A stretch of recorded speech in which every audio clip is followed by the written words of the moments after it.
Buy one of these, scratch off the foil, and boom, you're a winner. Or more likely a loser. But either way, instant lottery tickets, scratchers, scratchies, whatever you call them, are big money for lotteries. And behind it all is data, math, and neuroscience. One of the most successful state-run lotteries in the country, the Massachusetts Lottery, made more than $4 billion in 2024 from scratch tickets. That's a ton of money. That's a ton of money. But Massachusetts uses the money for public services such as road improvements and even schools. They bet on scratch tickets decades ago. In fact, the first scratch-offs were introduced in Massachusetts in 1974. Back then, they were pretty successful. Today, they're outright huge. In 2024, scratch tickets made up almost 2/3 of all lottery sales. Now, part of this idea to bet big on scratch tickets came from an economist / Catholic priest. I had the interesting notion of being known as the sin priest because I did my doctoral dissertation on the effect of excise taxes and anti-smoking laws on the cigarette industry. Then I moved on to alcohol. Richard McGowan was teaching a statistics course at Boston College in the early 90s when one of his students approached him. His father was the Massachusetts Lottery Commissioner and said, "My father would like to talk to you." The lottery was looking for ways to further develop scratch ticket games. So McGowan took the meeting. And he said, how do you think we could grow the instant games? And I said, well, one thing you might be able to do is make sure people think it's a quote-unquote fair game. McGowan and a group of students poured over ticket sales data from every state-run lottery in the country. And they thought the higher the payout for players, the more scratch-off tickets people would buy. But they had to figure out how to strike a balance between giving winners a good payout and making a profit for the lottery. So using statistical models, McGowan and his team created a system of recommendations for Massachusetts. The $1 tickets, we made a payout of around 90%. For the $2 tickets, I think we moved it up to 91 or 92%. And for the $5 tickets, we made the payouts were around 95. At the time, those payouts were higher than any state-run lottery, and they still are. Massachusetts still has the highest payouts across the country, according to a 2024 analysis.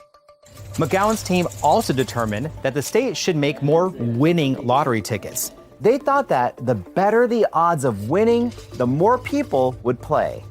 And their strategy worked. The Mass State Lottery is still one of the most successful lotteries in the country. But the lottery isn't only popular in Massachusetts. Playing the lottery is one of the most popular forms of gambling across the United States. I remember being a kid and seeing those numbers show up on the screen and being like, oh my gosh, I could buy a piece of paper and win $15 million. It's ingrained into us as Americans to play the lottery. Thanks for joining me. Stay tuned for This is America, Charlie Brown. So is it only the promise of a fair game that keeps people playing? Maybe it's the idea of beating the odds, or the dream of winning big. Or maybe there's something else that's happening in our brains that makes gambling so enticing. Your brain is hardwired to seek out rewards through a pathway fittingly known as the reward system. It links different brain regions involved with memory, motivation, pleasure, and movement. Basically, your brain says, that was good, do it again. Scientists think this is part of why our species has been so successful, because the reward system reinforces behavior that once helped us survive. When you do something rewarding or something that keeps you alive, like eating for example, neurons in your brain release powerful chemical messengers such as dopamine, which causes you to feel a wave of satisfaction and encourages you to repeat that behavior again and again and again and again. But drugs, alcohol, and gambling can hijack this process. Some researchers are finding that the anticipation of a reward sets off the reward center in the brain, regardless of the potential outcome. Win or lose, doesn't matter. I'm gonna play anyway. And with excessive stimulation of the reward system, the brain becomes less responsive to the effects of dopamine. It builds up a kind of tolerance, so you need more of the stimulant to get the same effect, and this sets off a vicious cycle.